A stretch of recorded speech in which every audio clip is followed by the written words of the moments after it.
Hey everybody, welcome back to the NevilleGAZSP podcast.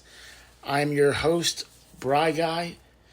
With me as always is my good buddy Anders. Anders, how you doing tonight? Good. Excited to be talking to you guys. And tonight's topic is one that I think is not addressed enough, and it's crucial to getting those things that you are emotionally attached to. A lot of you guys have done the test that I told you guys about, picking the 6 things every day and all that. And you realize how easy that is and how they all start showing up. But the other thing is, when you're doing that, you're not doing what we're going to talk about tonight, which is wavering. A lot of you guys go into your place, you visualize your scene, you get into the state, you feel it. You even say, I felt like I was, doing this, that, or the other. And I felt like I was really there with them, But then you get out of that state, and for the rest of the day, you go back to the crappy story about them, and you go back to arguing with them in your head. And you guys can't do that. I know some coaches are like, it has to be 51%. I don't know where they get that number from or whatever, but I just think the more you're in the state, the faster you get it. But I know that when you worry, it's 1, hard to get into the state, and 2, hard to stay there. And that's why Neville tells you, and I've told you guys too, calming statements. Get calm before you try to go visualize. A lot of you guys say, I can't even visualize. Well, it's because you haven't calmed yourself down yet, and you're panicked, so of course it's really hard to go see something in your head. You've got this one story on a loop playing in your head. It's like if you've ever tried to listen to a piece of music while thinking about another piece of music. You won't be able to put it together. You won't be able to hear both. You'll only hear what the main one is that's constantly going. So you guys have to remember, you got to stop trying to, do it for a little bit during the day, and then the rest of the day you just go back to your old story and kind of ruin everything that you've done in that wonderful time. And you guys got to start understanding too that when you are feeling sad, the best thing to do is to go imagine the opposite of what's going on. Get so into it that you lose sight of your current 3D. It helps a lot. When you're missing them, then go be with them in your imagination. If your eyes are closed and you're relaxed, your brain can't tell. Your brain can't tell if it's real or not. It's just like a dream, right? You're asleep, you're calm, your brain can't tell if it's a dream or if it's real life until you wake up. But you guys got to stop wavering. It's what's killing your manifestation. If you've been doing this 3, 4, 6 months, years, whatever, be honest with yourself and say, okay, so I do an okay mental diet. I do a good job visualizing. I might do SATs, whatever. But what are you doing the rest of that time when you're not doing that stuff? If you're at work and you're focused, that's fine. Because your brain can't think of 2 things. But you guys go from doing the work, and then one little thing triggers you, or you say one little phrase in your head. It's like a good example. I told Anders earlier, my daughter and I watched Kung Fu Panda, and when Po's trying to meditate, he starts to go, inner peace, and then he gets distracted and he goes, dinner with peas, dinner with butter and peas, and he starts thinking about food, and he loses. He's like, no, I gotta focus. And that's what a lot of you guys are doing. Some of you aren't even going and getting in the state either. But if you do get there, it's great. There was something I was working on, and I stayed in the state for 6 hours straight. And I went and got a haircut and got interacted. I was out, in public, and I just stayed in my head. You guys got to remember to do that. Because a lot of you guys, that's where you're going wrong. You are doing the work for part of the day. There's 24 hours in a day, and you're like, I did 30 minutes. You think that's enough? But then also, and I understand you can't affirm all day or visualize all day. So go focus on the things you're doing by being in the moment now. Yeah. Being in the moment helps with not thinking about the past and worrying about the future. Well, my question is, like, how much time are you spending focusing on the negative story? Because if it's overwhelming, the time you're spending focusing, and then the thing is too, you might be like, well, I'm not like really focusing on it, but like, okay, but are you actually focusing on it, but not intentionally? Is it just like a habit you have? So that's what we're asking you to be aware of. So yeah, obviously if you're like focused on this stuff and then you're like out working or you're spending time with other people and you're not thinking about it, then that's great. Then you're not taking a break from your mental diet, as it were. But if you're thinking your positive mental diet is taking a break from your negative mental diet, and your negative mental diet like outweighs it, that's the wavering we're talking about. Yeah, and the story you believe more is the one you're going to tell more. So you have to be really careful with that, and that's why we stress a strict mental diet. You guys think a mental diet is saying affirmations? It's not. A mental diet is, what is your brain taking in? What are you listening to, reading, seeing, watching? All of that. If you don't want to be thinking about your SP or you're worried about your upcoming divorce, don't watch movies about that stuff and give yourself anxiety. If you don't want to think about love at all because it makes you think about them, don't go watching movies like that. Be careful what you watch on the internet. TikTok is full of people who are just complaining about how they got their heart broken all the time. And I mean, they're telling the story still. And if you notice, they'll meet somebody else and tell you it's great. And the same exact thing will happen. Because they're not killing the bad stories. So like we talked about last time, what are your bad stories?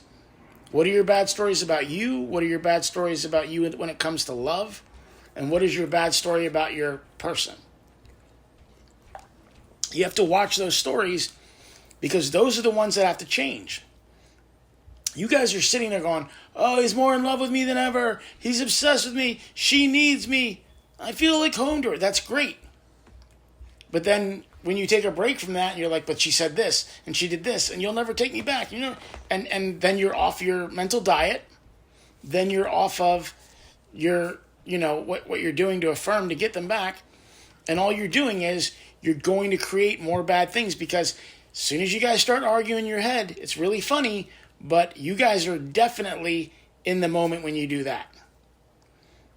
That's why I find it hard to believe a lot of you guys can't visualize because you have no problems visualizing the fight with them, but not you being in a loving relationship with them. That doesn't make a lot of sense to me. I think it's you guys just like the pain.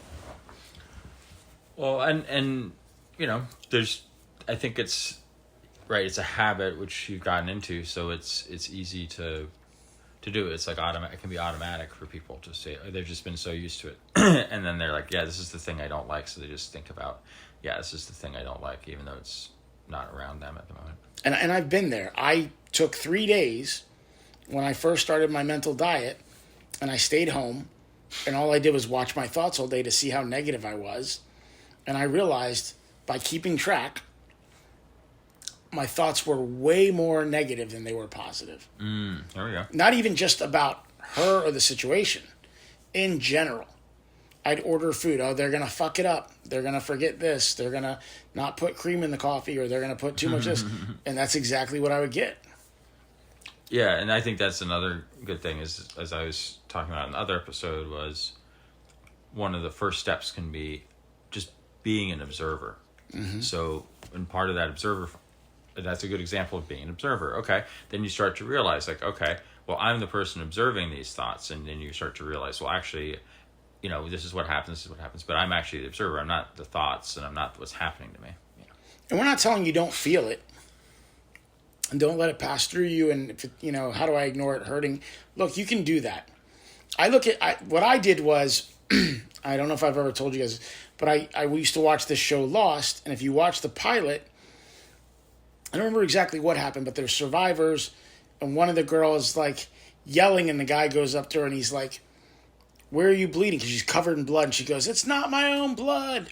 And then he shakes her and goes, listen, if you're scared, be scared, but be scared for 5 minutes or you're dead. Mm-hmm. And he like points to something, and then somebody's standing in front of an engine, and it blows up, and he's like, at any moment here, until we get the hell away from this thing, we could die. So you can be scared, but I wouldn't be scared too long or you're going to die. But I kind of did that. I was like, okay, he said, give yourself 5 minutes. So I gave myself, like, if I started to feel sad, like, all right, for 15 minutes, I'm going to feel sad. And the next time, okay, 13 minutes, 12 minutes, 10 minutes, whatever, until eventually I didn't even need it anymore. I got it out. It's like crying. I get it. Sometimes you have to cry and get it out. And then when you do, you're really good and you get peaceful again. But a lot of you guys are crying all day. And you can't do that. A lot of you guys are putting your lives on hold. And when you're doing that, that's a form of wavering, right? Why can't you go live your life? Because you're sitting there saying, well, if I don't sit at home and say affirmations all day, they're not coming back. Or I want to be here in case they come back or whatever. That's a form of wavering because you're saying they might not come back. I might miss them. It's not a good story. You're just supposed to say, I'm with them. It's done. We're back together. It's done. We're staying married.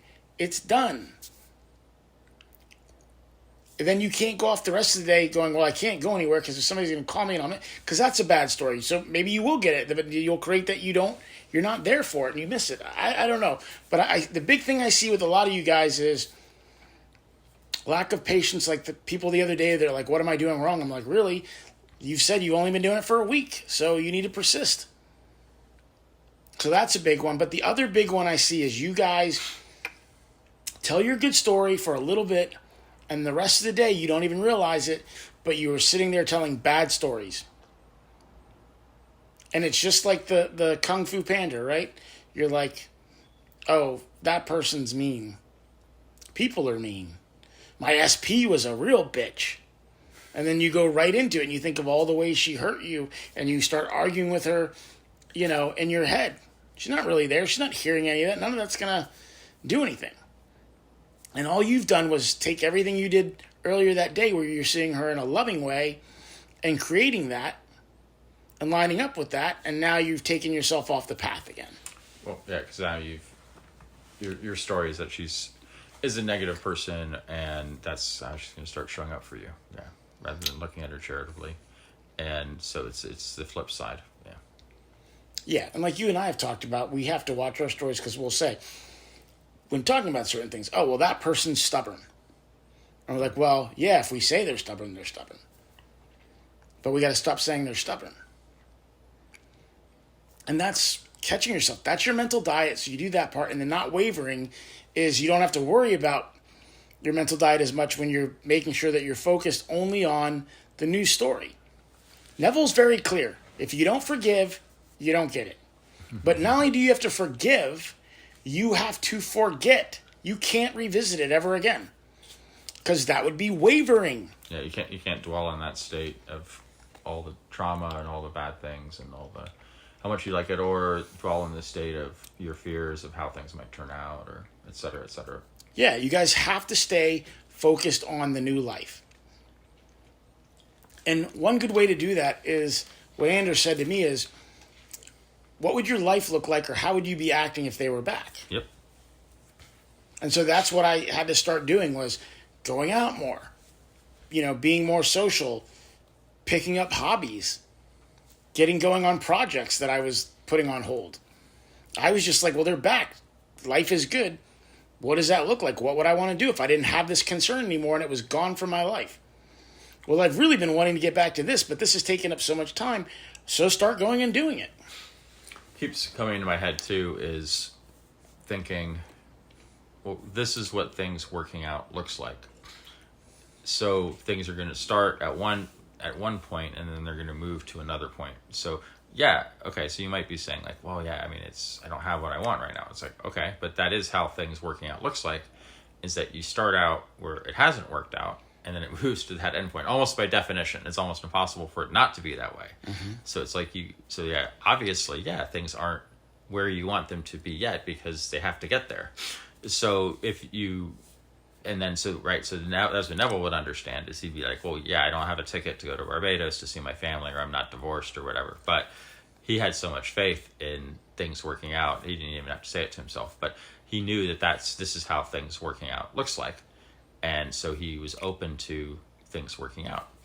And then they did. And then, of course, had to be reminded when he was first starting out, like, you are in Barbados.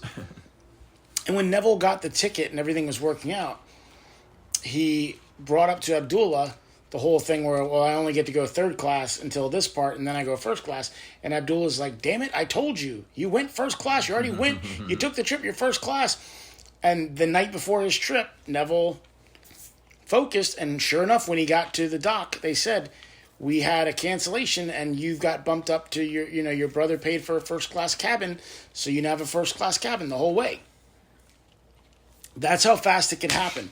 But again, Neville was testing it all the time, and then the good thing is when you do test it and you have a success, that's when I would go do the work on the things you're emotionally attached to, because you're in a space and in a state right then and there where you're like, it just happened. I have proof of it. I really believe right now in this moment. So great. Start affirming about, the stuff you really want that you're emotionally attached to in that moment. And you'll be your own cheerleader. Like, well, dude, it just happened. Come on. We have proof that this works. Yeah. You guys want proof it works on the one thing, but the one thing you're doing is you're wavering in your belief that it's possible. So that's why you never get a sign about it. And you'll know you're really bad when you start looking for things that aren't even there. Like the people who are like, I saw the first letter of his name on a license plate. I went into a coffee shop and somebody else was called John. Come on. That's not a sign. And Neville tells you, it follows. It doesn't proceed. What that means is when you start to visualize and see your desire is done, that's when it can follow. That's what it follows, is the work. The affirmations, the visualizing, the SATs, I remember when, whatever technique you use. If you do it, you will. If you just shut up, it'll come to you. You'll see it. You won't miss it. Just like Jack said, just like the other people who've been writing these success stories about money and seeing things and testing it, they're all like, I remembered what Brian said, what Neville said, you're not going to miss it. Don't worry about missing it. And so they don't. The person will walk by him 30 times to let him see, hey, I'm wearing a purple hat, just like you said you wanted to see. Hey, I have grape-colored shoes on, too, to match this awesome hat. And you're not going to miss it. So, but guys, you have to make sure, and I get it, it's hard, but for most of the day, and again, it has nothing to do with feelings. All your feelings are telling you is if you're thinking about things in a good way or a bad way. Because when you're in a shitty mood, it's because you're complaining about everything. When you're in a good mood, you're saying wonderful things about everything. When you're talking about how you feel great. It's just telling you if your stories right now are good or bad throughout your day. But you guys got to make sure that you're, one, telling the news story a lot. Like Jack said, every 3 out of 5 minutes, he was focused on the news story. And for the other 2 minutes, he was giving himself a quick little break. Set an alarm and say, for the next 15 minutes, I'm not wavering. And you're going to have to focus. Watch. Try to do it. You're going to get 5 minutes into it, and your mind starts drifting. And you have to start it over again. 15 minutes. Okay, I'm not wavering. You got to practice not wavering because you've practiced wavering a lot. It's like an involuntary muscle at this point. And you cannot get what you want if your bad story is outweighing your good story. Because your bad story already has a lot of power behind it because it already has belief behind it. And you can't lie to yourself and say, I'm not afraid of that happening, or I don't believe it, even if I am afraid of it. Well, I'm sorry, there's no way you can be afraid of something you don't believe in. So if you're afraid of it, you believe it. And you guys got to watch every story. If you say, I'm bad at SATs, then you're going to be bad at SATs. I can't visualize, then you won't be able to visualize. Yeah. All of those are stories. All of that is your mental diet. So that's why, hey, if you're having problems, believing the big story, well, why don't you focus on a story you can believe? So that way you won't spend all your time arguing with yourself about the big story you can't believe. Why don't you spend all your time focusing on the story you can believe, which is also going to be a good thing and a good benefit and a good step. And it just makes me think of, Jack, and it was probably easier for him to believe his relationship at work becoming better with that woman. and then that really gave him a lot of confidence to believe for other bigger things when he saw that. So you can start with like some little things and then say, and then as you start to see those things manifest, and then you can focus on that, and then that can be, and so you can be like less waver. It's probably easier to not waver on those things and keep thinking like, oh, yeah, this is things working out. Oh, this is, and then, this is happening, that type of thing. Instead of focusing on something which like seem a little too much of a stretch to you. Like trying to be married when you've never even been married, Yeah, exactly. I say, I always say to go to the end, but you got to go to the end that's believable too. Yeah. And some of you might have to go step by step. Yeah. So to maybe also just get some wins under your belt, instead of trying to do it with them, try to do it with a stranger like Jack did, right? Jack didn't like that lady at work. She was gone for a week, and he's like, okay, from now on, I'm only going to see her in a good way. And for a whole week, he didn't let one bad, mean thought come in about her. When she showed up back at work, the next week, she was super nice, and within weeks was telling him that he was like a grandson to her, and that she loved him, and he was so special, and all of that. So maybe instead of trying to do it with your SP first, test it on a whole bunch of other people. But again, is it believable? If you believe someone's an asshole, then it's going to be hard for you to believe they're not an asshole and they're going to do what you want them to say. So pick somebody that you're pretty neutral with. Maybe even somebody you know is going to do it. Like my mom's going to call me and tell me she loves me every day this week. Or today. They'll call me today and tell me this. My dad's going to call me and tell me he's proud of me. He loves me. But again, do you believe that?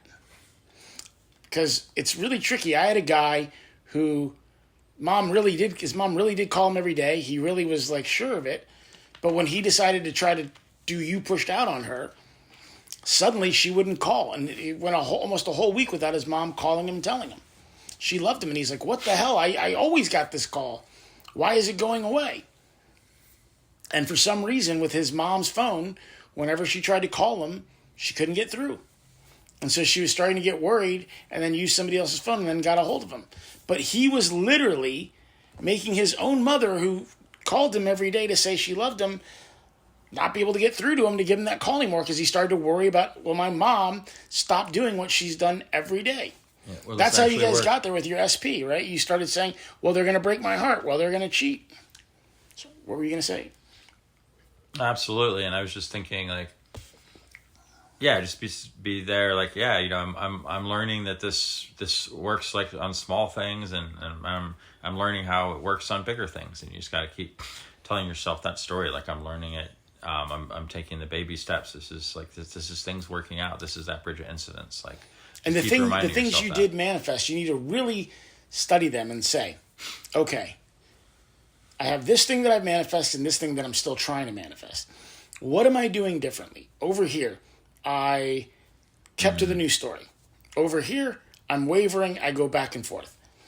Over here, I did this nonstop for this many minutes. Over here, well, I try to do it, but then I go back to the old story and I'm flip-flopping, and then I never really feel like I ever get in any actual good work on this topic. Over here, I had no fear, concern, or worry. I could even give a shit if it even showed up. Over here, if it doesn't show up, it's the end of the fucking world. And then you realize, okay, the things I'm doing wrong is I used to not worry. I didn't even care if it showed up. It showed up that same day. I was focused when I said my affirmations or when I did my sats or did my techniques. I'm not focused with this thing I'm emotionally attached to. I put in, more time with the good thoughts than the bad thoughts with the thing I got, to where it manifested instantly, and I didn't have to take a lot of time. But over here, I was constantly, again, wavering with the fear, the struggle, all of that, and it still hasn't shown up. And you got to be really honest with yourself, because a lot of you guys are saying, I didn't do that. And I can ask one question, and they get so triggered. So triggered. Talk about that. And they don't even, I won't have really even hit on the subject completely, and they'll just bring it up. Well, you don't understand. You're making some assumptions. You're thinking, I think that, and I'm like, I didn't say anything other than like, exactly. Why hasn't it happened? If you believe that, why hasn't it happened? Guys, the proof is in the pudding. You can't say you believe something and then be asking where it is. And nobody should be asking where it is, because if you say you have it and you really believe you have it, you can show it to them because it shows up. Things don't show up until you believe. So if you don't have it, it means part of you doesn't believe. Now, it could be you've only been doing it for a couple of days, that's fine. But if you've been doing it for months and months and it's not showing up, it's because you don't believe. And I know Neville talks about timing and divine timing and all that stuff, but he's saying with certain things, like, right, he uses certain animals and how long it takes for them to have a baby, certain plants, how long it takes them to flower and give fruit or food. Those things, yeah. But again, he tells you, with you and your stuff, because you have your imagination, you can even skip all that. And you should skip all that. And go right to the end instead of waiting and, we have to bump into each other. And just be like, no, we're back together now. Happy, healthy, loving marriage now. Relationship, whatever is believable. The reason why you guys keep wavering is because you try to say things to yourself that are not believable to you. Yeah, I would imagine. You go too far. Because you still have the old story, yeah. I'm 18, I have a crush. He's my husband now. I get so confused. The other day there was a woman and she was messaging me on the sub and I was like, are you married to this guy or not? Because you guys are always like calling them your husband when they're not even your boyfriends. And she's like, and my in-laws don't like. I was like, is this like a real problem? Or like, you want him to be your husband, you want them to be your in-laws, because you guys are, but go to the end, but to the believable end. It's going to be hard to imagine what being engaged and married is like if you've never been engaged and married. But that's fine because Neville says, focus on something believable, right? So he would have things if somebody would be like, focus on that wedding ring on their finger or whatever it was. Mm-hmm. So, or Neville was talking about when his second wife, he just focused on him like blissfully lying in. He'd go to sleep and he'd focus on blissfully going to sleep with knowing his wife was next to him. Yeah, he said, and so that was very blissfully easy. Married to her. Yeah, so it was very easy for him to believe, married. And that's true, but not blissfully married. Yeah, that's true too, and so he does have examples of that. So focus on something which is like believable, but obviously, yeah, if it's like, but then as soon as that, but then he didn't allow himself to then go into that story of like, but I can't get married. I mean, I can't be a bigamist. I mean, I have this kid. I mean, she didn't really want to marry somebody who already has a son, somebody else, and blah, blah, blah. Like, I'll never get these divorce papers. It's impossible because it's New York State and like these laws and like blah, blah, blah. Like, so he didn't spend his whole day like trailing off into those things. Yeah. If you read the lecture, he specifically says, I didn't bother to concern myself with the fact that I was already married and needed a divorce and she was 8 years older than me. I just was like, it's handled. It's done. Yeah. And that's why when he goes to the courthouse and he says to the judge, I think it was compulsive. I don't think it's something she would normally do. He wasn't like not only just saying like, look, she's a sane woman. She's not going to just suddenly start, she doesn't have a history of this. I think it was compulsive and, she just, whatever reason. But what he was actually saying was, I imagined us divorced. So she compulsively was moved by God to go be crazy and shoplift today so that she can be in front of this judge and then I can get my divorce. And honestly, I'm not 100% sure of that. I mean, it's possible. It's also, but I think also too, this is what I take out of it is that he didn't use the opportunity to manipulate the situation. Instead, he did what he thought he wanted to do right by her and do what was right by his son. And he didn't want to like throw her under the bus, and he also, partly because he didn't want to do it for his son, but also just in general, he was a gentleman and he didn't want to throw her under the bus. So I think that's really cool that he didn't try to manipulate the situation. And that's also why she got off. Yeah. And right, because the judge says, yep, that's what she got. This would benefit you to come in here and badmouth her today. Right, and try to get her thrown in an insane asylum or something. You'd get full custody of your son. You wouldn't have to pay her alimony. It would all be done. So for you to say, let her go, means she must be a pretty decent person who made a mistake. And I think you're right. This was a compulsive, in-the-moment decision. And again, Neville's like, in his mind, he means compulsive, like God compulsed her to do it for me so I could get the door. But again, he did it in a way where he wished no harm. So what happened was there was no harm. She got in trouble, but she didn't have to serve any time for it or anything like that, because Neville, again, instead of trying to manipulate, told the truth and just said, I don't think she should go to jail just because she made this mistake. She's a good person. And that ended up, the truth saved everybody.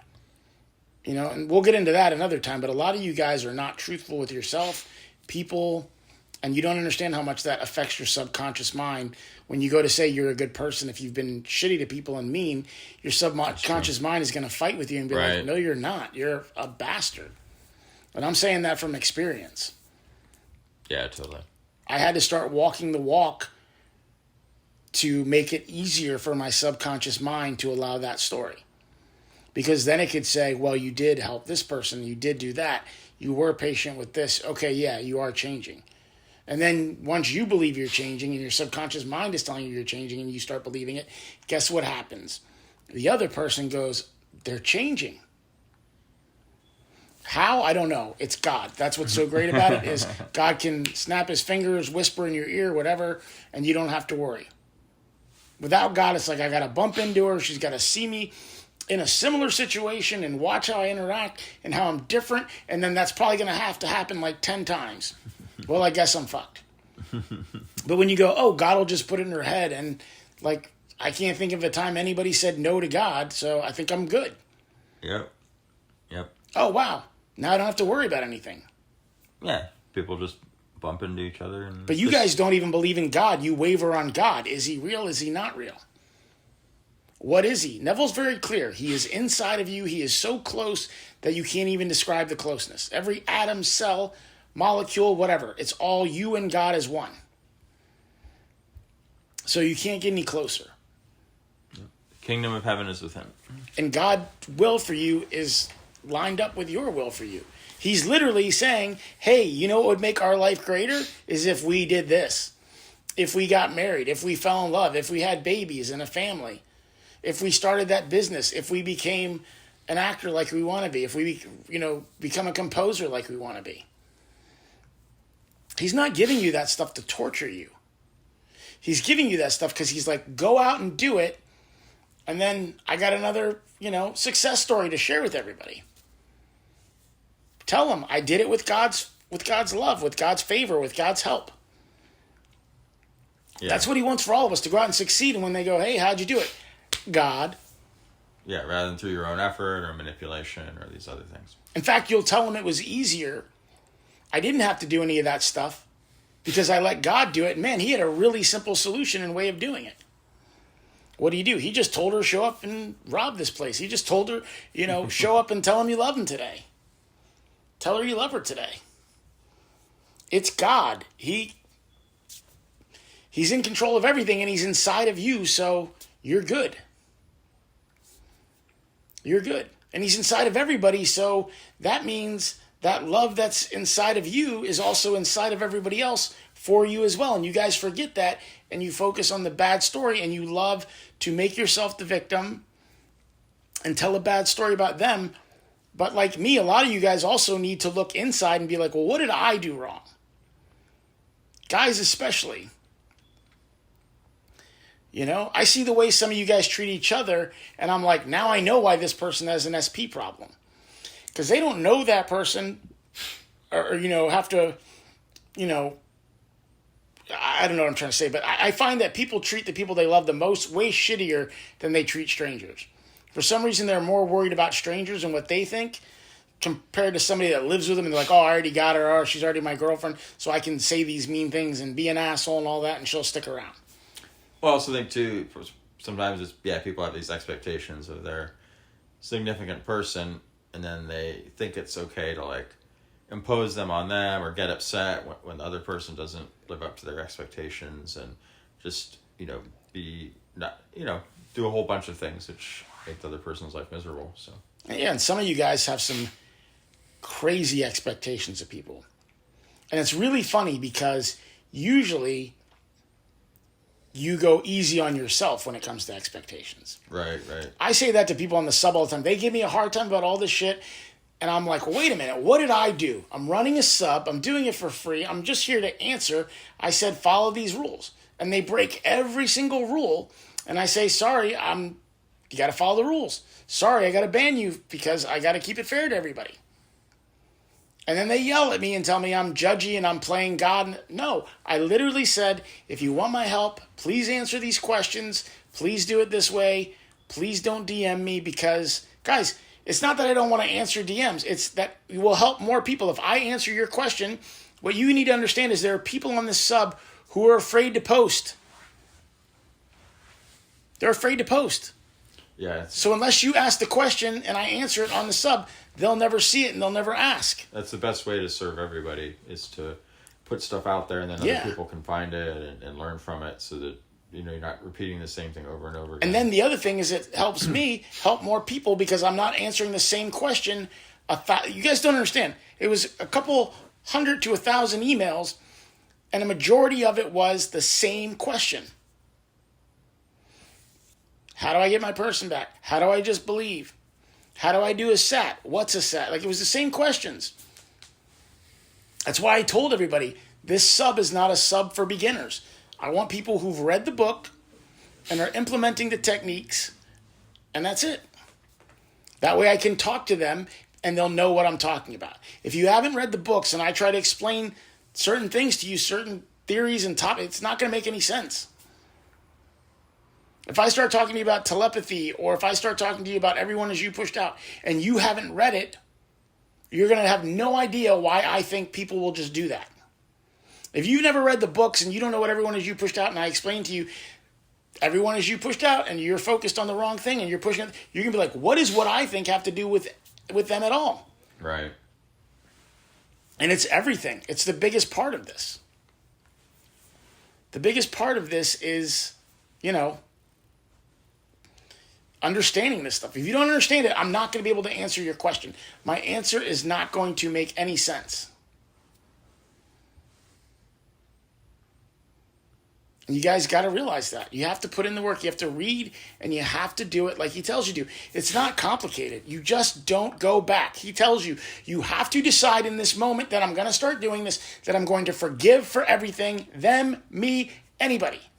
But not only am I going to forgive, I'm going to forget, because if I don't forget, I'll keep bringing the shit up, and I'll keep breaking my mental diet, I'll keep wavering, and then I will never get them, and then I'll develop more stories now and make things worse. And that's why I tell you guys, don't fucking start this journey unless you're serious about seeing it through to the end.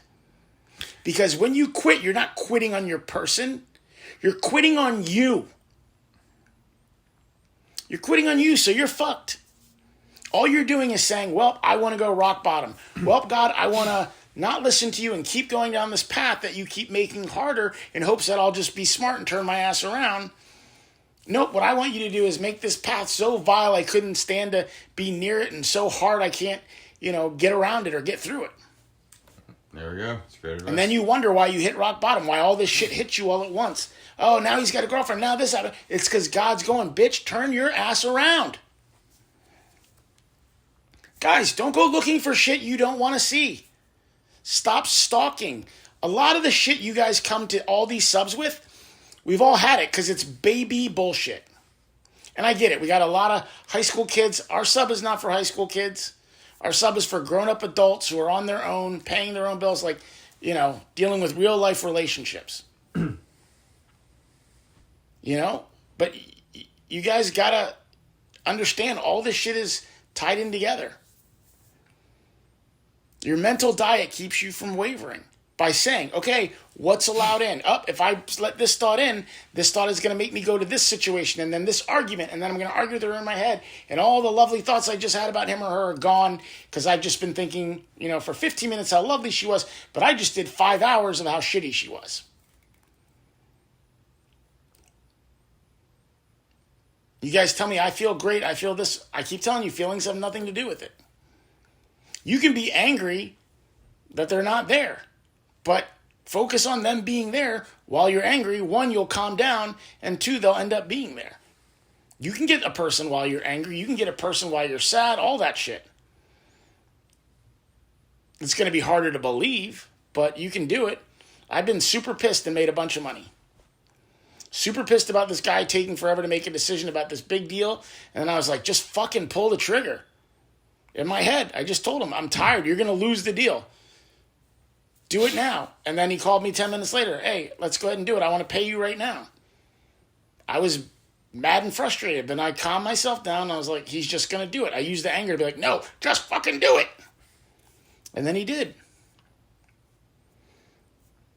But I didn't waver. I didn't be like, oh, and he keeps doing this, he keeps doing that. I just said, no, I'm struggling to believe it, but I'm just going to like yell at myself. He fucking did it. He fucking did it. He fucking did it. Sometimes you got to tell yourself, I'm fucking worthy. I'm fucking worthy.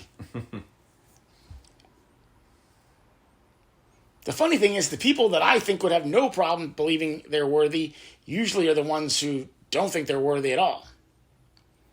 Yeah, that's so funny. I've seen really good-looking guys and girls, and they're like, oh, I can't get anybody. And I'm like, if you can't get anybody, a lot of these fucking chuckleheads are screwed. Right. If you look like that and you can't get anybody, everybody else, below you is fucked. I'm good. The rest of you guys, you can't beat them. It's just a story. If you look at the women who get cheated on or the people who get cheated on, they will have told you before that person cheated on them. Everybody cheats on them. If you can only meet good guys that are married, you're saying, I want a guy who's actually not available. Yep. Guy who's going to cheat. Guy who's going to cheat on me with his wife. It's not even cheating. He's with his wife. You guys are ridiculous with some of this stuff. You got to calm down and you cannot waver. Lot's wife wavered. Lot's wife had a free pass and was going to be saved, and she just couldn't help herself, and she turned back to get one last look at her old life, and she literally turned to salt. A preservative. She went back and preserved the old state. Yep. And that's what a lot of you guys like to do. Sorry. Yeah, no, it's interesting because, she didn't... Yeah, she wasn't excited about what was new and what was happening. She just looked back at all, the horrors of the old place she lived, and she wanted to stay there. And yeah, it's something. That's a great example. It's something a lot of us can do. Is just stay stuck in that old state, and it's just how things are, and it's like. Or another great example. It sucks and we don't like it, yeah. That you know about is me, right? I would be like, I'm doing the work, I'm doing this, but I'm not getting a sign with her. I'm not getting things with this. I'm not getting things with that. And then you would have to remind me, well, that's because that's your story. Yeah. It sounds like you're double-minded. And I get it, guys. He'll tell you, I used to get pissed and be like, stop saying that shit. I'm not double-minded. I did the work, and today I'm double-minded because I've been through all this bullshit, and where is it?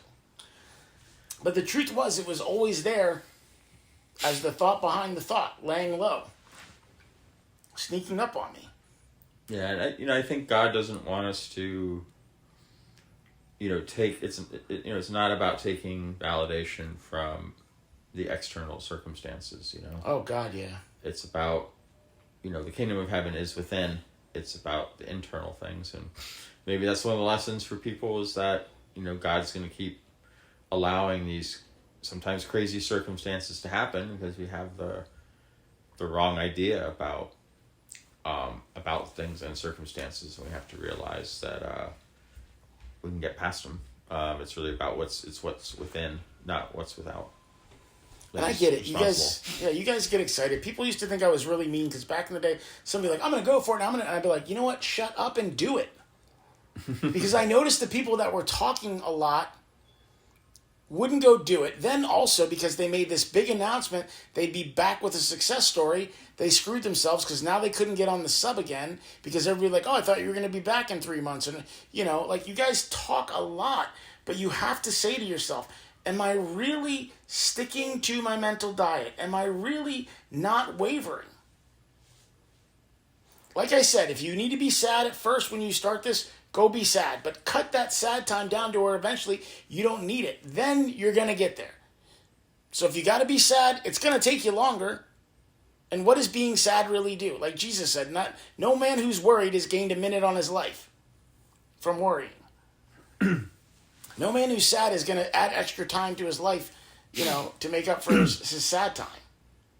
And if you had it right now, you wouldn't be sad. So why not go to the place where you have it, stop being sad, be working on fixing your life, which is also going to make you feel better, which is going to get rid of the depression and the anxiety from not doing anything today or not doing it enough or not really trying, because that's where all that shit comes from. Anxiety. I wasted another day. Yeah. I didn't do anything today. And then later, you get depressed. I haven't done anything in any days. Then it's probably like, well, why bother, doing anything? Because, what's the point? We can just sit here and be sad. Yeah, it's just, it's not going to make any difference. So, yeah, if you're feeling, like, hopeless and all that, or, low status or whatever, then, yeah, it makes sense that you would be depressed. And let go of time. If you realize things are, changing and things are working out and it's an exciting time and, it's like, oh, I wonder what God's going to do in my life tomorrow. And you don't waver from that story of like, oh, okay, this is like, something new's happening, something, I can't predict what it is, some things. And then you also know from reading Neville that things which like might initially seem like a problem, can work out. And then that it just keeps building your faith, and it gives you that sense of hope. And let go of time and all these bullshit deadlines. Everybody's like, how do I do it if I have a deadline? I'm like, oh, what's your deadline? And they're like, oh, it's their birthday next week. That's not a deadline. That's their birthday, and that's because you're focused on time and special events. Animals could never tell you their birthday. We're the only species that worries about stupid shit like that. We're the only species that has time. That's true. Jaguars don't go, oh my God, it's 5 o'clock, I haven't eaten a thing today. They go eat when it's time to eat. Yeah, they go eat when they're hungry. They don't worry about that. Time brings stress to people. You're worried you don't have enough of it. You're worried you have too much of it and it's going to take forever. You can't win. That's true. And whatever you believe about time is the time you're going to get. If you believe it takes forever to get your SP, time is going to slow down. If you believe you don't have enough time and you're not going to stop the divorce or you're not going to stop the whatever, then you're not. Yeah, it's the funny thing about negative thoughts, too. Like, you can't win. Like, you can always come up with, like, a negative thought about anything, It's like, no matter what the situation is, you can always come up with some negative, BS reason for why it's a problem. So, yeah, that's why it's important to not waver and stick to, the story. But you can come up with hundreds of bad stories, and none of them will help you. But all you have to do is come up with one good story, and it saves you. Yeah. You only need one solution. Yep. And then when you get it, you have to believe in it. Yep. You've found out, I'm a control freak. Oh, lucky you. Everything in your life is under your control. Really? That's great, but I can't do it because I don't have control. What? You're a control freak. This should be easy for you to take to. Literally, go ahead and take control of your life. Take control of your brain. Yep. Plan it out for yourself. Oh, no, I can't do that. Then you're not a control freak. You're a pain junkie. You're telling bad stories because you're like, I need it to happen too, so my life makes sense. That's why we like to tell everybody, so you guys think we're prophets and fortune tellers. See, I told you. What did I tell you? That was going to happen. Yeah, I'm the kind of person where these things just don't work out for me. Yeah, I say that all the time. I'm the girl who always gets cheated on. I'm the guy who always gets friend zoned. Stop saying that. Tell yourself, I'm a bad motherfucker. If your parents met me, they're going to be worried. They're like, oh, shit. She's not going to be able to resist that. We might have some grandbabies soon on accident. But if you go into it like, well, I'm a nice guy and I'm scared to kiss her and I don't want to... The guy who's getting the kiss didn't worry about if she was going to say no. And I don't mean he forced himself on her. I mean, he just was like, of course she's going to fucking kiss me. Lots of girls kiss me. So when he goes in for it, he's like, yeah, this is what we both want to do. And that's why she kisses him. But the guy's like, oh, well, good night, and I'm walking in, and I'll shake hands, and let's do the hug, and then you wonder why you get the cheek turn. That's why. You went in with no confidence. Women, same thing. The Yeah. girl that got me to have the discussion with her, you know what she did? She never brought up the discussion. I never was asked, what are we? Where do we stand? Are we boyfriend and girlfriend? And because of that, one day somebody's like, so are you guys official yet or what? It's like, wait, shit, I don't know. Normally I'd be like, well, she wants to, but I'm going to make her wait a little bit. This time I was like, I gotta go, man. What do you mean you gotta go? I don't know where the fuck I stand with this girl. I need to know. You need to lock this down. Yeah, and I called her and I was like, hey, I was just at this party and, Sweet Teas, they made it official. Isn't that neat? Yeah, it got me thinking, what are we doing? What do you want to do? Whatever you want to do.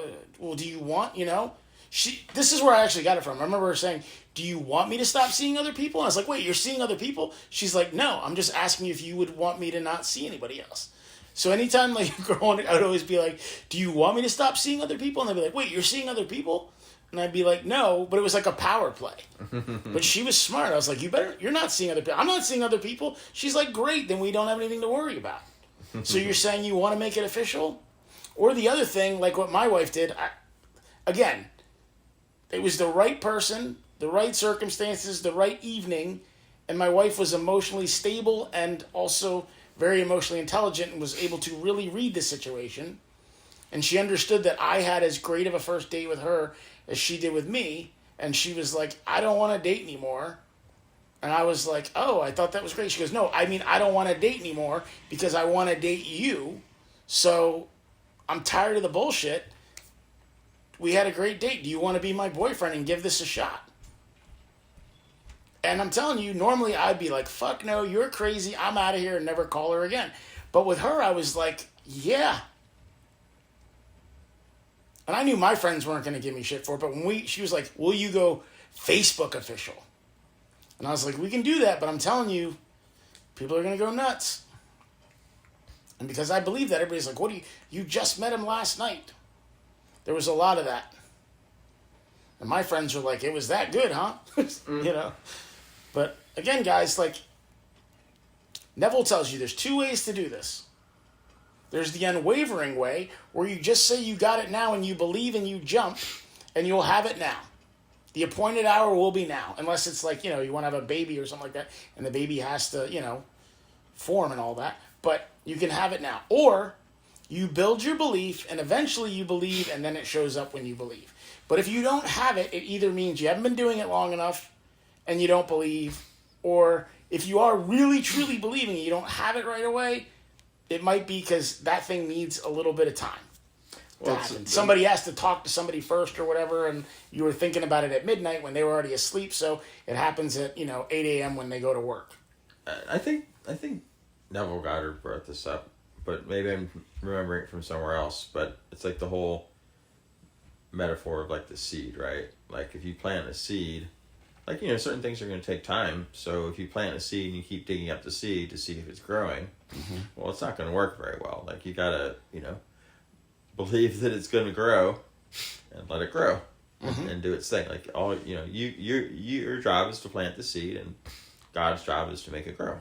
I think The Secret was the one who talked about that, but they ironically got it from Neville Goddard because I think he was the only person left out of the.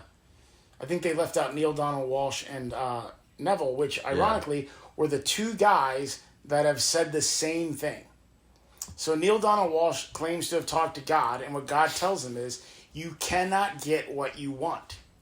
You wanting it makes me keep you in a state of want. It's your awareness of not having it is wanting. That's what wanting is. Your awareness of not having it.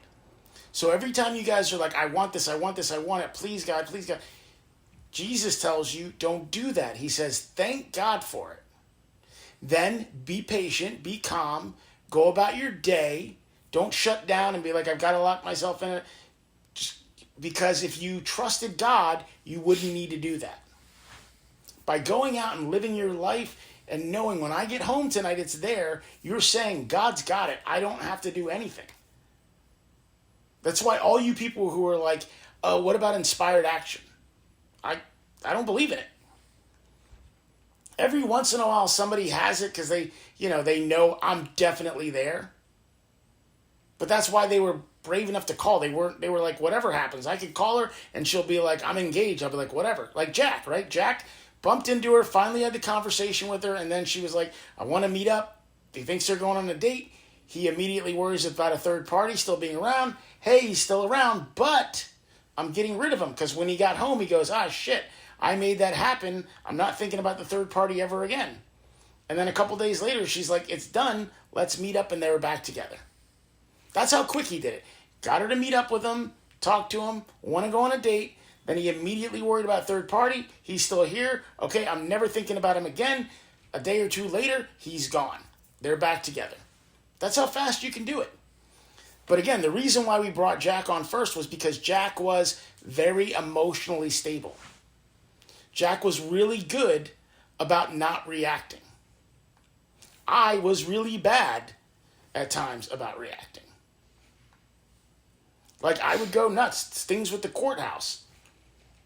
I would come back and take a golf club to a mattress. I'd go to the gym and hit the boxing bag like, it owed me money or stole my baby. You guys got to control your emotions, and you do that through the calming statement. So again, this is how you keep from wavering. You have a strict mental diet. You carefully watch everything coming in and out of your view, your ears, out of your mouth, into your ears, through your eyes, into your brain. And if it doesn't serve you, and it's dramatic, crazy, whatever, get rid of it. Watch how easy it is to think the thoughts you want to think about your person and them lovingly when you're not listening to videos about this person's getting divorced, this couple split up, he fucked her friend. You're watching reality shows where everybody's banging everybody. You ever notice that the people always predict what's going to happen to them? I get it. Part of it is the producer probably heard that and said, oh, she doesn't want a blonde blue-eyed because that's her guy's type to show up. Let's bring her in. But they would have never had that thought had they not even brought it up.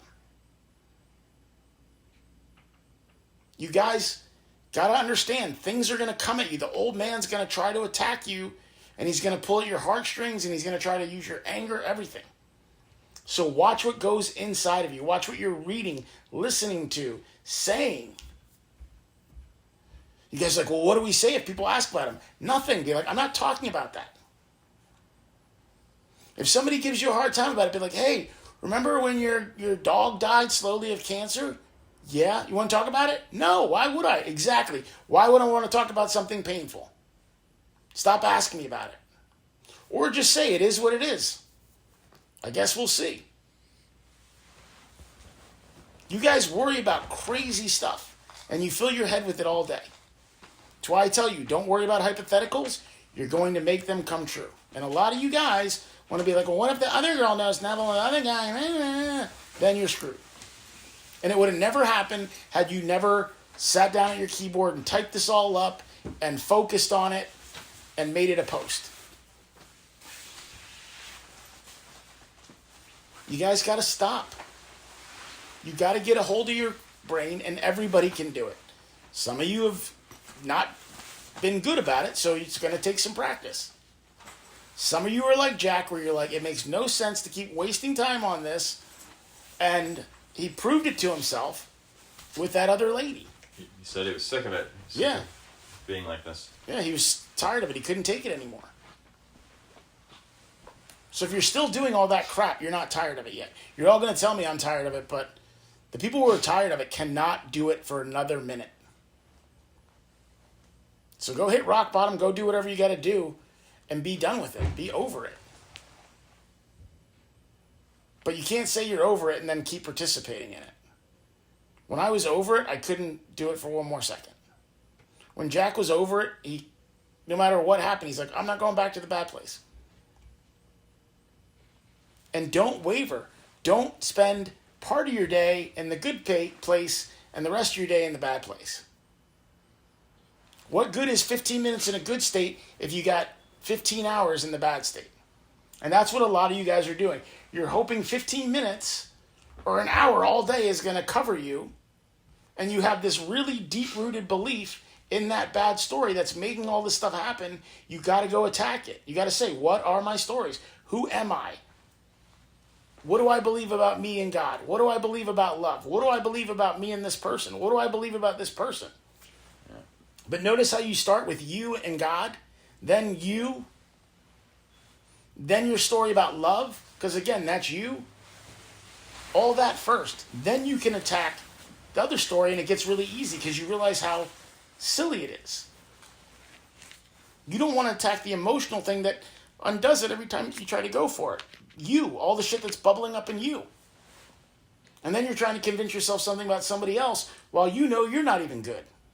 While you know, even if they came back today, you couldn't be with them because you're not ready. So be ready so you don't have to get ready. Stop flip-flopping.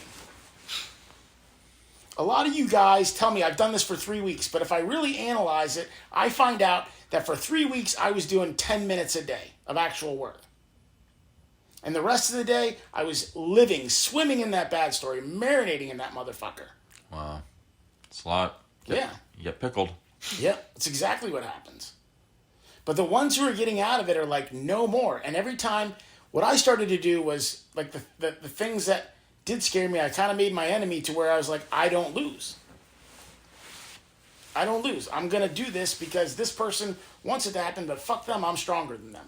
It's what I used to, I was like, every time I want to give up, every time I want to get upset, I'm going to remember that'll make this person happy, and I don't want to make this person happy, this judge or this lawyer, so fuck them. I'm going to get tough in those moments, and it's going to be like me giving him the middle finger. Want to try to make me sad? Fuck you. And then I was like, I got to forgive everybody. Because the anger would trigger me too. And then I realized you got to forget, because if you don't, it just keeps showing up. That's what causes all the wavering. Is you guys don't forgive and choose to forget, and you don't just keep your eyes on God. You start looking at the storm. You start looking at Goliath. You start looking at circumstances. Amen. Circumstances don't matter, because if they did, Peter couldn't have walked on water. The motherfucker not only walked on water, but he walked on it during a violent storm. Where he stepped, where Jesus stayed, there was no storm there. There was no danger of getting hit by lightning or being trampled by a wave. It was calm where Jesus stood. And only when Peter started to look at the storm and get scared and take his eyes off of Jesus. And that's a metaphor. He's telling him, why did you take your eyes off of me? But he's telling you, why are you focusing on the problem and not me, the solution? You know you have the solution now. You know you have a magic wand, yet a lot of you guys don't believe you're good at the magic. Don't believe that you're good at, whatever. Don't believe that God loves you. Again, I say, the amount of love you believe God has for you is equal to the amount of love you have for yourself. If you don't believe you're worthy of love, you're not going to believe God loves you anything. And then if you don't believe God loves you, you're not going to believe anybody loves you. Yep. You won't believe he's going to help you out, and you won't believe things are working out. Always be the story that, You need to be like little kids with their parents, right? Like when you tell little kids, oh, I love you more than ever. They go, well, Dad, you're my dad. Of course you love me. You're supposed to love me. I was like, yeah, but I want to love you. No, I get it. But like, it just, when people are born, they just want to love you. You want to love your kids. My daughter's like, I haven't even had my kids and I love them. Aww. And I was like, okay, I get that. But if you weren't my kid, I would love you. And then she goes, that would be creepy. I was like, okay. But yeah, I mean, but kids naturally assume their parents love them. You got to be like that with your person. You got to be like that with your parents. But you got to be like that most of all with God. Exactly. You got to assume that he loves you. Because if you're not like that with God, chances are you don't look at your parents that way. Chances are you don't look at your friends that way. I notice people who have SP problems have people problems. Yep, of course. They're the one person who nobody gets along with, and the in-laws. It's because you're the problem. It's because you don't believe in you. You don't believe God loves you, so you can't believe you love yourself. You can't believe anybody loves you. And that's what always makes you the problem. And then you try to fight it because you're like, why won't you love me? Why are you saying bad things about it? Well, you know what? If you didn't need that outside validation all the fucking time, too, you wouldn't get in a lot of these arguments. Yep. It's like the people who come to the sub, I didn't finish this, that are telling me, I'm going to do it. They're not really going to do it because they're starting off their journey needing outside validation. Hey guys, look at me. I'm going to get off Reddit and I'm going to go get my person back and I'll be back with a success story. Please tell me this is going to work. Yep. You can do it. Oh, thanks. Thanks for the support. Oh, I love this community. No, we just enabled the fuck out of you. We should have said, yo, bro, if you believe it, shut the fuck up and go do it. Why do you need to tell us like you're going to do it? That kind of already makes me assume you're not going to do it. Because what happens tomorrow when you get scared again and you can't get on the sub and get all of us to be like, no, you can do it. Keep it up. That's why anybody who does that shit. Lately, we've had a rash of half success stories, and it's like, you're not done. Right, exactly. You're not done. The one person was like, I know they're going to be mine, and we went on a date. And I'm like, why are you going on a date? And then they said, and it was beautiful because he said to me, I can't come back to you yet, but I'm on my way back home. No, he's not. He's telling you, I don't want to come home yet because he's telling you, you don't believe I'm home yet. So all I can tell you is, even though I want to come home, I'm still on my way back to you because you're like, he's still on my way back to, he's still on his way back to me. Say he's home. Jack made it clear. He said, if she misses me, she can't stop thinking about me. He's like, waste of time. When I just said we're in a happy, healthy, loving relationship, she is home, that's it.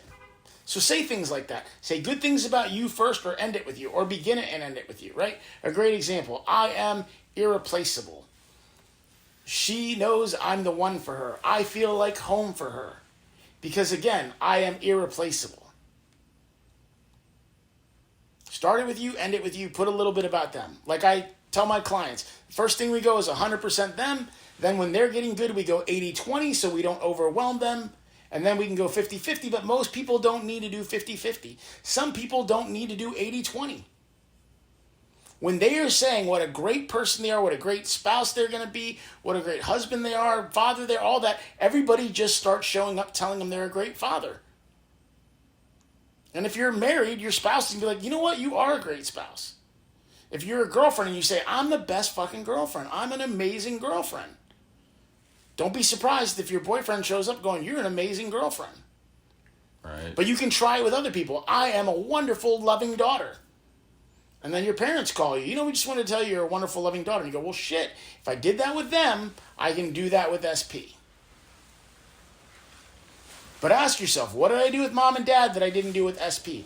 I didn't waver. I didn't 1 minute say, I had it, it's done, and the next minute be like, do you think I can get it? Or this is all the reasons why I can't get it. Because I get it. I've been there. I did it. I still do it sometimes with things. You got to stop. Every time I struggle with something, if I switch from that to not wavering, it shows up right away. Asking questions. How do I speed it up? That's wavering. You're saying, I don't believe it's happening fast enough. I'm still in a place of lack. All these YouTubers like, you can manifest it overnight. Learn how to manifest your person right away. It's all clickbait. You can't ask that question and get them back tonight. It is what it is. Your job is to keep your head down and your belief up. Like I've said, the times it was the toughest are when I would decide to say, I trust you more, God. I would really double down on my calming statements. God always comes through for me. God never fails me. God answers all I ask for in prayer. Thank you, God. I trust you more, God. And then you're showing I'm a fucking believer. So when you go to say I'm a believer too, you say, fuck yeah, I am. Because even when it looks bad to other people, I still think it looks good. I'm still giving praise to God because I know it's going to work. Because that's what a believer does.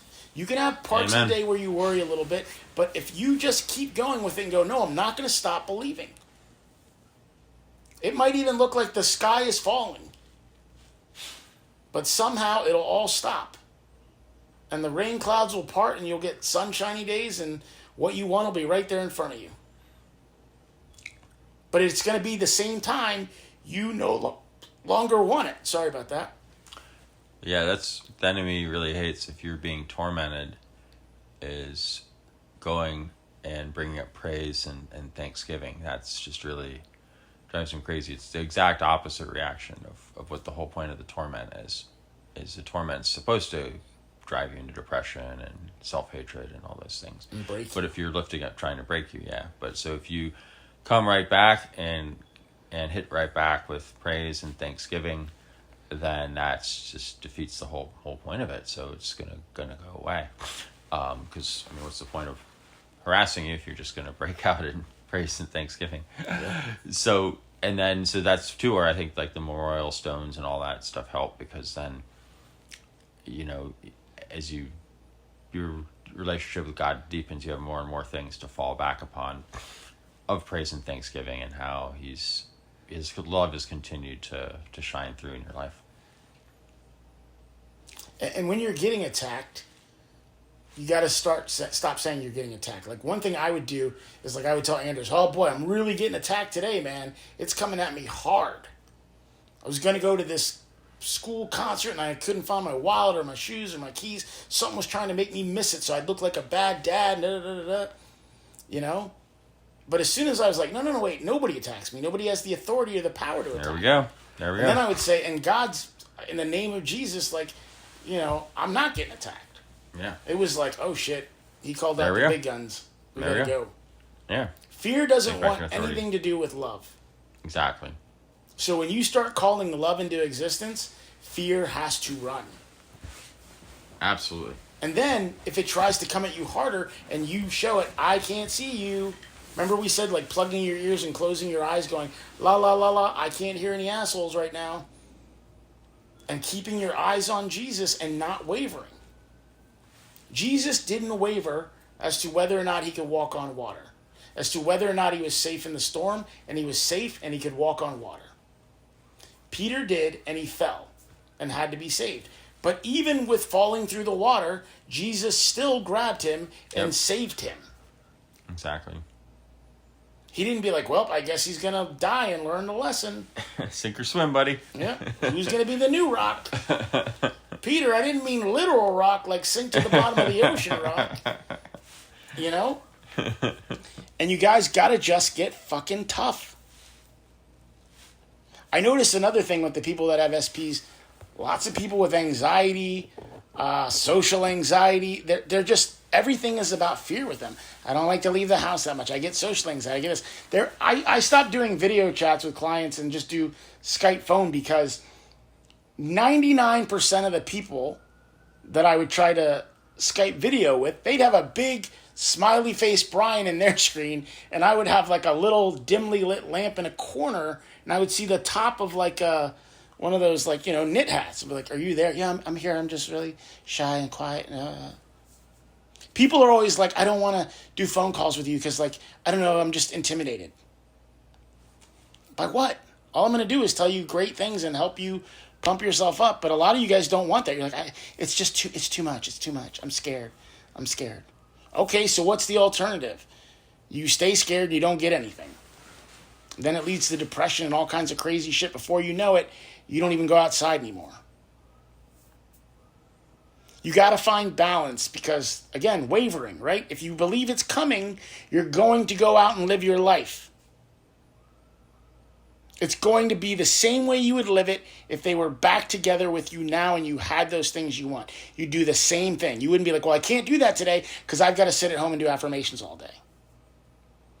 Do your affirmations while you're doing your other shit. You know, if it's errands, you can be like, all right, I got a list so I don't have to think about it. And I'll just keep looping my affirmations while I'm in the car. I'll keep looping my affirmations while I'm going down the aisles in the store. I'll keep doing my affirmations while I'm ringing my shit up. If you got to go to work, it's not going to mess you up. Do your affirmations when you're not at work. When you're at work, be in the moment and focus on your work, and then you won't be able to have the bad thoughts. It won't come in and attack you. Absolutely. Then when you're done with work, but then what happens is the more you practice this shit, the easier it gets. The easier it gets when something tries to attack you, you're like, get the fuck out of here. Now you don't even have to say it because it doesn't even bother attacking you. And you know you've switched. But it takes a while, guys, and it takes practice, especially if you have a lot of practice doing the bad shit. But you have to just get so fed up with it that you say, I'm not going to entertain the opposite state, the state that created this, ever again. Not less or ever again. I'm done with it. That's the whole forgive and forget. Forgive the story that created it. Forgive yourself for making that story. Forgive yourself for, forgive them for participating, and then just forget the whole fucking thing. Because I promise you, when you get them back and you have 50 years of wedded bliss, you won't even fucking remember that time. You won't remember that time. That's why the I remember when technique is so good, right? Like when you're in the shit, be like, I remember when I would sit at home and be panicked that any moment they were going to knock on my door and evict me. But now, look at me. I remember when I was about to get divorced, and yeah, I'm not. That's crazy. Wow, that's nuts. I almost got divorced, and I didn't. Wow, God's really good. You're kind of declaring it before it happened. You're like, I remember when, and then it didn't happen. Remember when I worried about that, but then I realized I don't have to anymore. It's a really powerful technique. The state also doesn't mean, you have to be like feeling it and standing still and closing your eyes. You can embody it and then the rest of the day feel good about it. Like one of the things I would do is listen to some music and it would make me feel good, and then I would just keep the music going and keep kind of going back to it when I could, and if I couldn't, I would just say some affirmations. But I also wasn't worried. I wasn't like the first night where I was like, I love myself, I love myself, I love myself. Now the affirmations were like, I'm a wonderful, loving husband. And if I didn't say it for a minute or two, I'd be like, oh, I'm a wonderful, loving husband. I wasn't worried. Did I say it enough? Did I do it long enough? When you're starting to believe, you don't worry about stuff like that anymore. And if you're finding yourself worrying about that stuff, say, nope, I'm putting my eyes back on God. Say, you know what? It wants to make me think it's far away. Well, thank you, God, because you did it right now. Thank you, God, it's done. Oops, sorry, you can't tell me that story because I know it's done. But a lot of you guys tell me, and I know it's done, but, and then after the but, it's all the real beliefs. You got to kill the buts. If you say that's a classic example of wavering, where you're always saying like blah blah blah, but blah blah blah, but yeah. Or asking, I believe it's all possible, but do you think, like, because we're long distance, it might not work? Well, yeah, now that you brought that up, it's not going to work. That's your belief.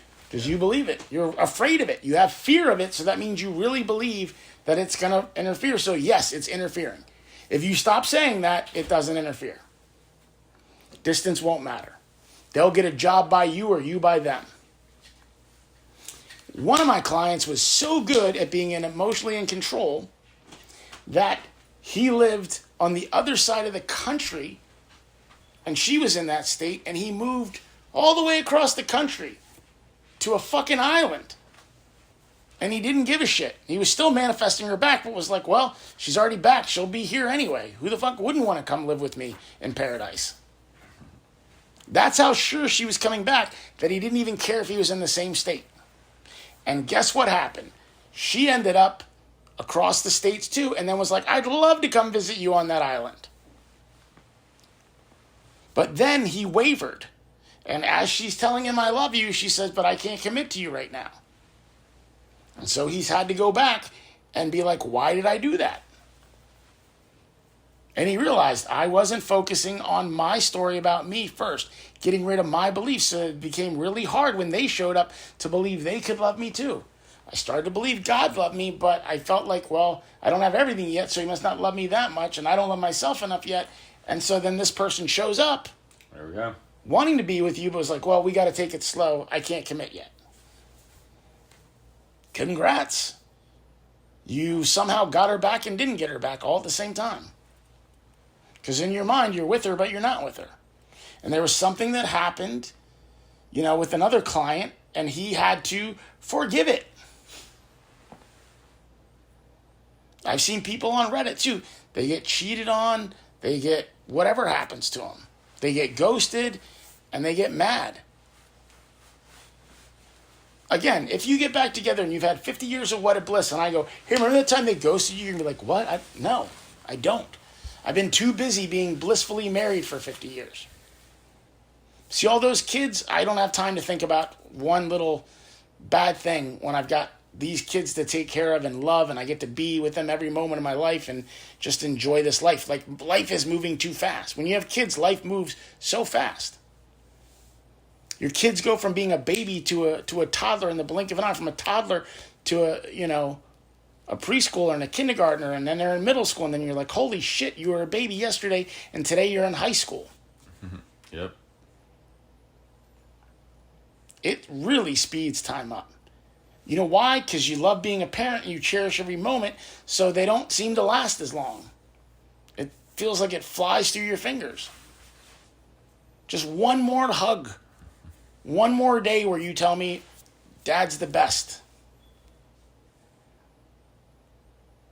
I'm getting to the age now of attitude, but I say my daughter doesn't have an attitude. So I see a lot of my daughter's friends, when we go do group things, having timeouts and getting, in arguments with their parents. And my kid's over here going like, aren't we playing? Aren't we having fun? Right. Because I have the belief that my daughter listens, and like when we go places, she behaves well, and she's just, I mean, you know her really well, you know? She's a very chill kid. Absolutely. She wasn't in the beginning. In the beginning, it was like, oh, we'd get a bath. I don't want to get in the bath. Then she wouldn't get out of the bath. And like everything was like, And I was like, I can't take it. I got to change it. It took one walk that was 4 blocks long, down and back. And that night I came home and I kind of forgot I said it. And I was, again, just trying to be in the moment with her. And the next thing I know, Dad, this show's on. That means I got to get my tub. But I'll get out. Don't worry. Dad, is that show halfway over? Okay, it means I get out of the tub now. And then I watched the second half of it. Aww. She based everything off of the Disney Junior lineup. And she's like, oh, Giganosaurus is on. It's bedtime. I don't like that one anyway, though. As long as we got in the Vampirina and the Puppy Dog Pals and all that, she was like, cool. And then you go from Puppy Dog Pals to you're like, hey, you want to watch Puppy Dog Pals or Paw Patrol? No, I'm too big for that. What? I remember when the Paw Patrol movie came out, I was so excited. And she's like, Dad, we're not going to see that. Trolls came out recently. That's for little We're not going to see that. But then she watched it and she's like, we got to buy that. I was like, oh, I thought you were too big for that. Dad, stop. I'm not too big for that. I just, I didn't think my friends would go. And I go, do they like it? They all love it. All of them were like, we don't want to go see Trolls. We're too big. Right. And then all of them watched it at home separately, and they're like, it's really good, right? And they're like, yeah. And they're rationalizing it by saying, well, it's mature because it has NSYNC and Big Kid music. I'm like, that's what you want to say. Right. That's the story you need to tell yourself. And she knows, too. She'll be like, thanks, Dad, for letting me, But guys, again, stop wasting your time, wavering back and forth. Start taking your time and going, you know what? Let's just pretend she was here. And I'm really enjoying this movie. What would we normally do? Oh, we talk about it. So have a mental conversation with her in your head. All the things you would say if she was there. Amen. Watch how you'll hear her answer back, just like when you argue with her. And then watch how it feels like they're there. My big thing is I would sit out in a room and I would close the doors to the bedroom, so I would tell myself they were both asleep and I was just staying up later. And then I started to literally feel their presence in the room. Like I would think out of the corner of my eye, somebody was sitting on the couch over there. Somebody was sitting in their little, kid sofa. I would feel they were here when they weren't here. And it was really nice. But again, I wasn't going, but they're not here. And they're never coming back. Nah. And then I just was like, wait, I'm in the state right now. Stay in the state. I saw this great Inside the Actor Studio with Sidney Poitier, and he talks about how in this one movie that he's really famous for, that he won an Oscar for, he said he knew it was good. And he goes, but I almost messed it up because I was in the middle of the scene and then I was like, Sidney, you genius. This is one of your best performances. And then he's like, oh, what if I fuck it up now and I fuck up the take? He's like, yo, stop it. You can't tell yourself you're going to fuck up this take. Just stay in it. And he goes, the funny thing was, having that conversation in my head kept me from fucking it up because I was just like, I had rehearsed it so much, I had repeated it so much that it just was coming out of me naturally, and all I had to do was just shut my brain off and not fuck it up. So shut your brain off and don't fuck it up. Say it so much that when you say it, it just naturally says it for you. It naturally makes you feel that way. A lot of you guys aren't digging deep. Like I told you, write that little story. Make it highly emotionally charged. Neville talks about that all the time. Is it highly emotionally charged? Because if it is, it's going to feel like you just lived it and instantly become a memory. Yeah, so instead of wavering, just go back to the memory. Go back to the good memory every time. But think about it. A lot of you, people have dreams where they cheat on you and you wake up mad at them. They didn't cheat on you. They didn't talk to you. Nothing. But you're mad. Yeah. So give yourself good visions so when you come out of it, you're just happy with them. Well, she just said everything I wanted to hear. Well, he just treated me the way I wanted to be treated. And then the rest of the day, you're going to think about him in a good way. If you do that all day, watch how that happens in your dreams. Does it mean anything? No. Other than you focused on it and you had more time in that state. Great. Chances are it'll manifest the way you visualized it. But just because you're having the dream doesn't mean it's happening. What it means is you were focused and you took it to sleep with you. And that's good. It just means you got 8 hours of really good, solid, right state. So then tell yourself, I had 8 hours in the right state. Man, I put in some good work. Man, I should stop worrying about this so much. I'm doing great during the day. When I go to bed, I have these amazing dreams. This is definitely working. I'm staying in the state all night and most of the day. It's only, this shit is as good as done. Because everything else I did that with showed up quickly. Again, like Andrew said, your milestones. You got to put all of this stuff together and then you cannot waver. Keep your eyes on God. And then that final step is what we've talked about a million times before too. Persistence. If you've done it for 3 weeks and it's not here, say, well, I didn't believe. I'll believe harder. And then just don't put a time limit on it. The only reason I remembered is because of dates. Because they were dates for other things that I remember. I could go back and look it up. But I can tell you the moment I decided no more, and then suddenly everybody decided no more. Once I decided no more, it was like everybody was like, oh yeah, okay, we're not doing that part of the play anymore. We're not shooting that ending. No wavering, guys. So, we just wanted to come on. I know this is shorter, still a long one, but, and I know it seems like we're beating a dead horse, but because we're trying to breathe life back into it. You cannot waver. It is crucial. Hopefully we are being unwavering in our beating of this dead horse so that you guys will if we got to ride your ass like Zorro, we're going to get you over that finish line. Yeah. Just keep at it. Yeah. And keep being aware of what you're experiencing throughout the day, and don't have to beat yourself up about it, but just realize like, okay, this is what's happening, so now I'm just gonna focus on the right thing, focus on the story. People ask me all the time why we do this, and a lot of times it's because they're being a smart aleck, and they are like, well, it's because it leads to this, that, or the other. But the truth is, it's because Google's paying us millions of dollars to do this, obviously. Yeah. Bill Gates, someday.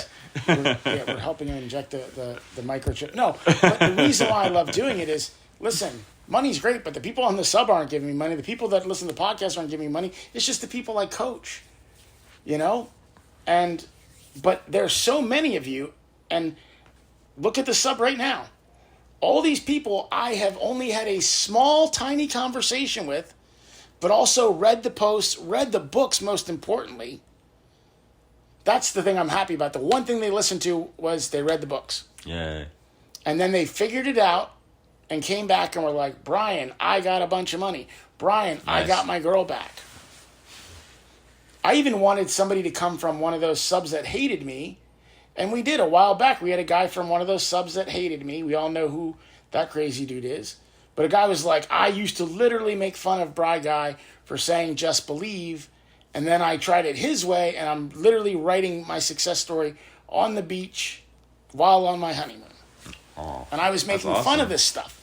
To me, that is worth so much more.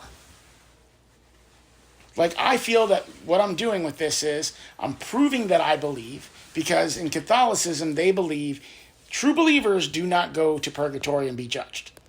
Some souls are just true believers and they go right to heaven. I remember when my mom passed away, the priest told me, I've never met somebody with faith like your mother, so I promise you she's in heaven. And I was like, that's what I want to be. So I get a kick way more out of that. Besides, again, I've got it coming from a bunch of different places, and all I have to do is just say, give me more, and I get more. But half the time I forget to even do the money affirmations anymore because I have so much and I don't worry about it. So when I do it, it happens right away because I wasn't worried about it. I'm not wavering. I'm like, oh, it's really easy to create. I have never changed that story since it got good. I've said, watch, I can do it instantly. Watch, it's no big deal. And it always shows up. But it's also why I don't talk about shit, because I don't like to feel any pressure. Right. Have you ever heard me tell you, hey, watch today, I'm going to create $100,000, and then, no, because I'm like, I'll just do it. But when I do big numbers, I have called you and be like, I just knew I was going to do it, man. I woke up this morning and said I was going to do it, and I stuck to it. Yep. Absolutely. That's great. That's encouraging. Yeah. And that's what I did. But I also was like, I'm not going to put any weird pressure on myself. I'm not going to talk about it. This need to talk about it all the time. All you're saying is, guys, I'm not over it. I haven't forgiven. I haven't forgotten. And I love bringing it up. I love getting my pain fixed. Yep. Hasn't happened yet. Yeah. It's like a little sore you love picking at until it turns into this giant wound. Wow. Like the cut on the roof of your mouth. If you've watched Fight Club, they say it's like, you just keep picking at it, and soon it gets big and infected, and that's what a lot of you guys want to keep doing.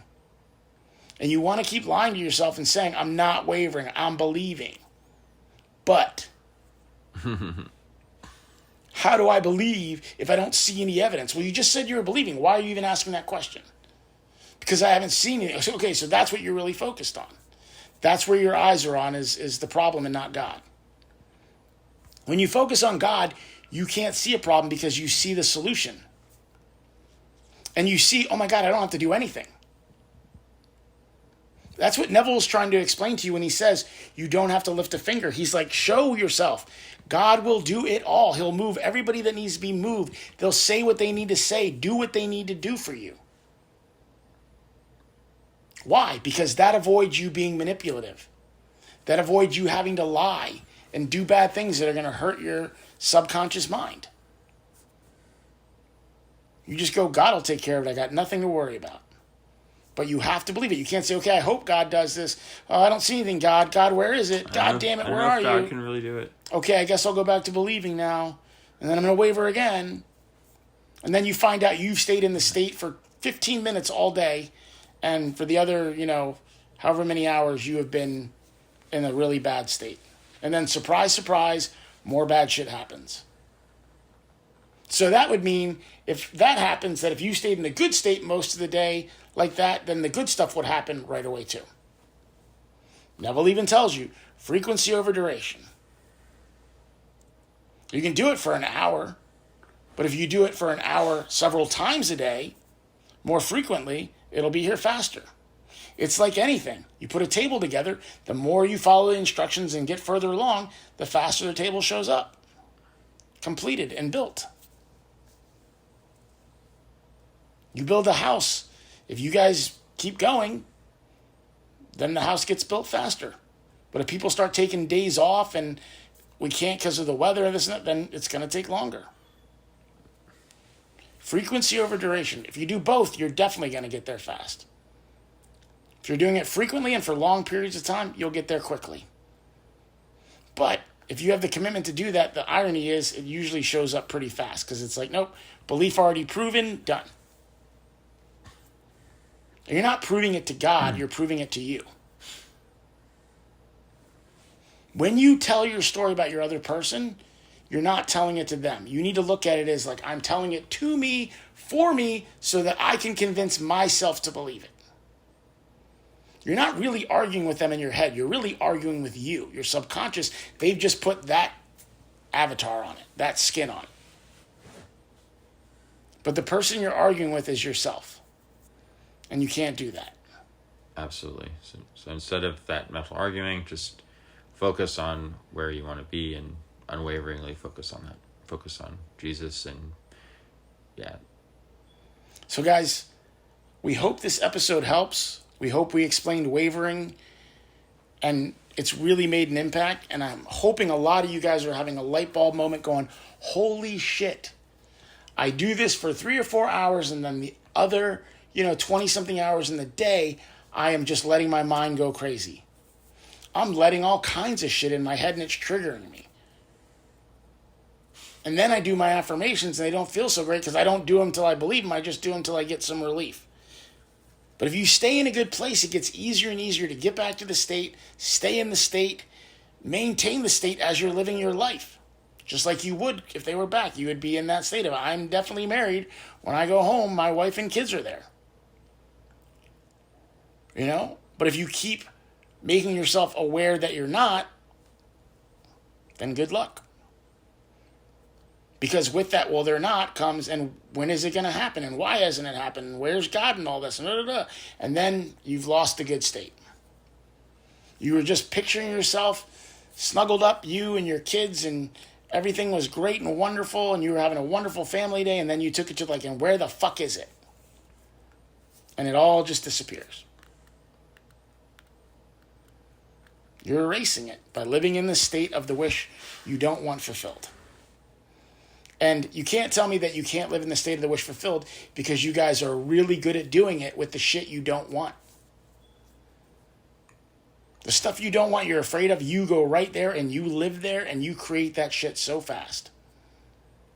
So that tells you you're a powerful manifester and you can create all the good stuff right now, today, that fast. So we hope this explains that to you and you guys start doing that. Because until you do, until you get sick of it, it's not going to happen.